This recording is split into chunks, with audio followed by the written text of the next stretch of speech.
प्रधानमंत्री नरेंद्र मोदी का अमेरिका दौरा कंप्लीट हो गया है। दौरा छोटा था लेकिन असरदार इसे हम कहेंगे, कामयाब दौरा इसे हम कहेंगे।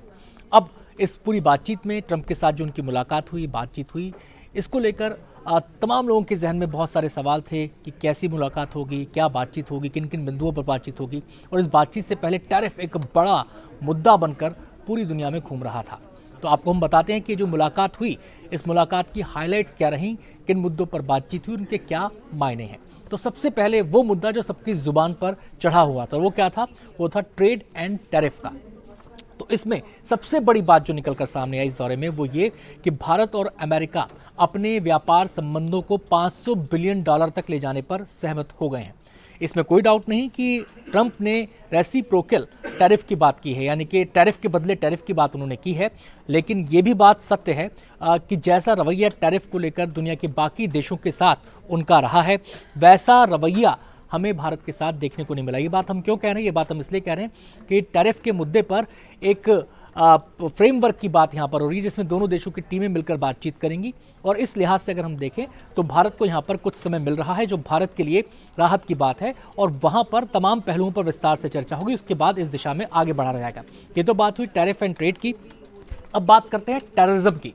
टेररिज्म एक ऐसा मुद्दा जो भारत के लिए हमेशा से ही संवेदनशील रहा है। भारत हमेशा से ही आतंकवाद के मुद्दे पर अपनी बात पूरी दुनिया में हर मंच पर मजबूती से रखता रहा है। और अगर हम बात करें ट्रंप और मोदी की इस मुलाकात के अंदर, तो यहाँ पर भी टेररिज्म को लेकर ट्रंप ने स्पष्ट तौर पर कहा है कि आतंकवाद के मुद्दे पर दोनों देश एक साथ एक धरातल पर यहाँ पर खड़े नजर आ रहे हैं। तहव्वुर राणा का भी यहाँ पर जिक्र आया, जिसको प्रत्यर्पण के लिए ट्रंप ने साइन कर दिए हैं। वो जल्द ही भारत आएगा और यहाँ पर कानूनी कार्रवाई का सामना यहाँ पर करेगा। एक और अहम बात जब टेररिज्म की हम कर रहे हैं तो उसमें निकलकर सामने आती है कि जो ज्वाइंट स्टेटमेंट आया है उसमें टेररिज्म के मुद्दे पर तमाम आतंकी संगठनों का जिक्र हुआ। और सबसे अहम बात यह है कि जो पाकिस्तान में सक्रिय आतंकी संगठन है उनका जिक्र भी वहां पर किया गया है, यानी कि टेररिज्म के मुद्दे पर सीधा सीधा संदेश एक तरीके से पाकिस्तान को भी है।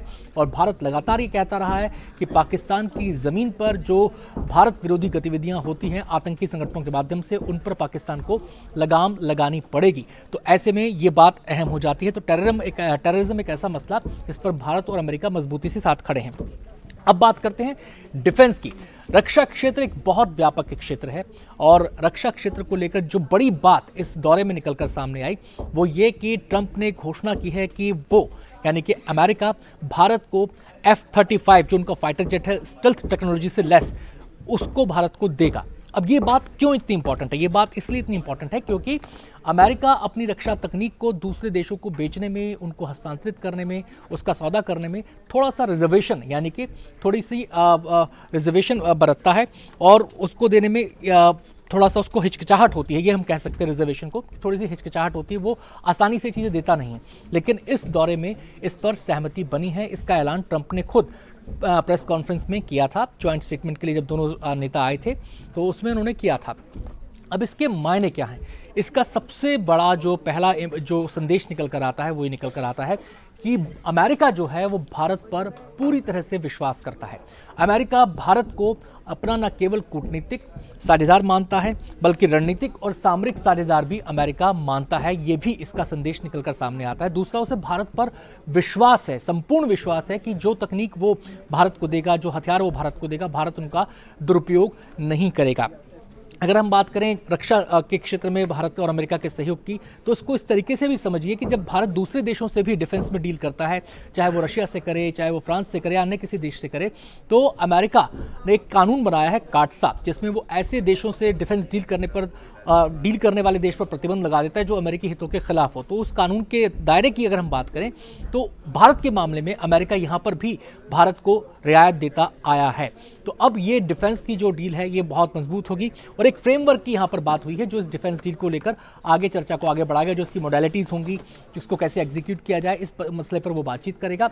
तो इससे ये भी संदेश निकलकर सामने आता है कि बात केवल F-35 फाइटर जेट तक सीमित नहीं रहेगी, बल्कि और भी जो अमेरिका के बड़े इक्विपमेंट्स हैं, बड़े उपकरण हैं तकनीकी रूप से, या फिर जो उसकी जो बड़े विमान हैं उनकी दिशा में भी चीज़ें आगे बढ़ सकती हैं। ये होप यहाँ पर जागृत होता है। अब चौथी बात जो इसमें अहम निकलकर सामने आती है वो है इलीगल इमिग्रेशन। इलीगल इमिग्रेशन एक ऐसा मुद्दा है जो ट्रंप ने अपने प्रचार में पूरे जोर शोर से उठाया था और जब वो उन्होंने कार्यभार संभाला तो उस पर तुरंत वो एक्शन में भी आए और जो इलीगल इमिग्रेंट्स थे भारत के, उनको उन्होंने वापस भारत में भी लौटा दिया। इस मुद्दे को लेकर भी चर्चा हुई विस्तार से और अमेरिका ने जो इलीगल इमिग्रेंट्स की बात की, भारत ने अमेरिका की चिंताओं को साझा किया और अमेरिका को भारत ने स्पष्ट तौर पर संदेश दिया कि इलीगल इमिग्रेंट्स के मुद्दे पर भारत भी उसके साथ खड़ा है, यानी कि अवैध जो लोग किसी देश में दाखिल होते हैं, भारत इस चीज़ के बरखिलाफ है, एकदम खिलाफ है। लेकिन इलीगल इमिग्रेंट्स के बहाने भारत ने एक और मुद्दे का यहाँ पर जिक्र किया और बड़ा व्यापक रूप इसको एक तरीके से दे दिया और वो मुद्दा उठाया मानव तस्करी का। ये जो पूरा सिंडिकेट पूरी दुनिया में काम कर रहा है, भारत ने इस पर कार्रवाई करने पर जोर दिया, इस पर एक्शन करने पर जोर दिया है अपनी बातों से, जो संदेश पीएम मोदी ने दिया। तो वो अंतर्राष्ट्रीय जो पूरा सिंडिकेट है इस विषय में, उस पर वो कार्रवाई की बात कर रहे हैं, उस पर वो एक्शन की बात कर रहे हैं। और इसका एक संदेश केवल भारत और अमेरिका को लेकर नहीं है, जो इलीगल इमिग्रेंट्स भारत के हैं अमेरिका में, उसको लेकर संदेश नहीं है। जो अवैध रूप से लोग भारत में रह रहे हैं उनको लेकर भी इसमें एक संदेश छुपा हुआ है। अब बात कर लेते हैं कि आदान प्रदान किन किन चीज़ों का हुआ है।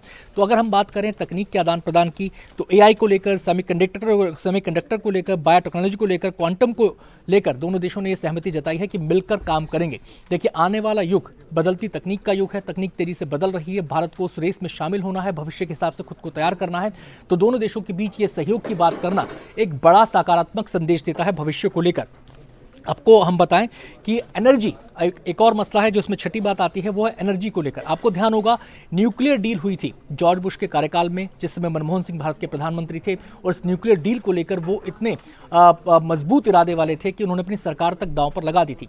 न्यूक्लियर डील दोनों देशों के बीच में हुई, लेकिन जो न्यूक्लियर एनर्जी को लेकर व्यापार बढ़ना था आगे, जो न्यूक्लियर एनर्जी को लेकर ट्रेड होना था, वो चीज़ें उस गति से आगे नहीं बढ़ पाई। तो एक न्यूक्लियर एनर्जी की बात यहाँ पर हो रही है, फ्यूल की बात यहाँ पर हो रही है, तो ये भी एक अच्छा संकेत है भारत और अमेरिका के संबंध दोनों के लिए।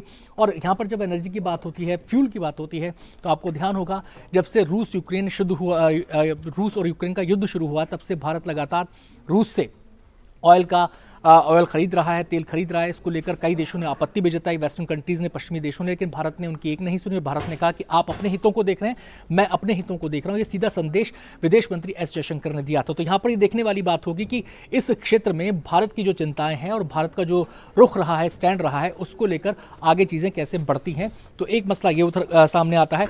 अब सातवीं जो अहम बात, इसमें सबसे इंपॉर्टेंट ध्यान देने वाली बात है, वो ये है कि समान धरातल पर बात करना। देखिए, अमेरिका के जो राष्ट्रपति हैं डोनाल्ड ट्रंप, अपने चुनाव प्रचार से लेकर अब तक वो लगातार अमेरिका फर्स्ट की बात करते रहे हैं। और आज जब दोनों नेता सामने थे प्रेस के, तो पीएम मोदी ने भी दो टूक संदेश आज डोनाल्ड ट्रंप को दिया कि आपके लिए अमेरिका फर्स्ट है तो हमारे लिए भारत फर्स्ट है। उन्होंने मागा और मेगा की बात की। उन्होंने सीधे तौर पर यह संदेश दिया कि बात जो बनेगी रिश्तों में, वो बात हितों के टकराव से नहीं बनेगी, हितों को साधने से रास्ता निकलेगा। उसको साधने के जरिए हमें ढूंढने होंगे, वो साधने का रास्ता इस तरीके से सामने निकलेगा।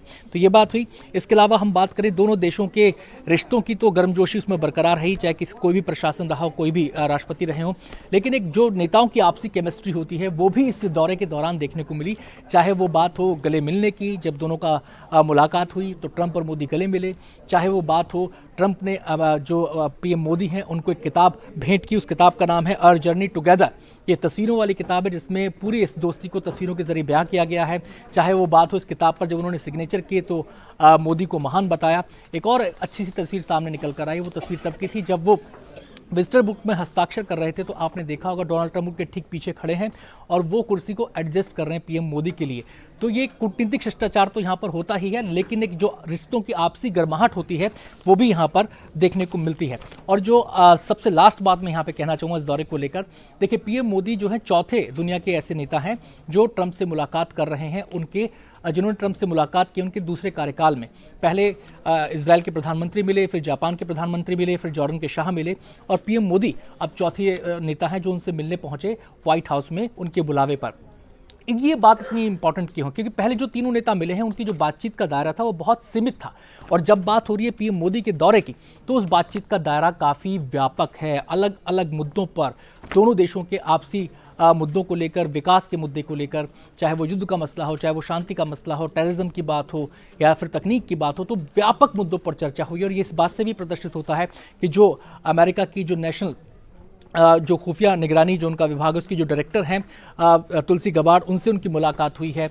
इसके अलावा वहाँ के एनएसए से उनकी मुलाकात हुई है। इसके अलावा जो वहाँ के बड़े उद्योगपति हैं एलन मस्क, उनसे उनकी मुलाकात हुई। तो ये बताता है कि दौरा अमेरिका के लिए कितना इंपॉर्टेंट था, भारत के लिए कितना इंपॉर्टेंट था, दुनिया भर की निगाहें इस दौरे पर टिकी थी। तो अगर हम दो शब्दों में कहना चाहें तो एक छोटा दौरा लेकिन असरदार दौरा और एक कामयाब दौरा इसे हम कहेंगे।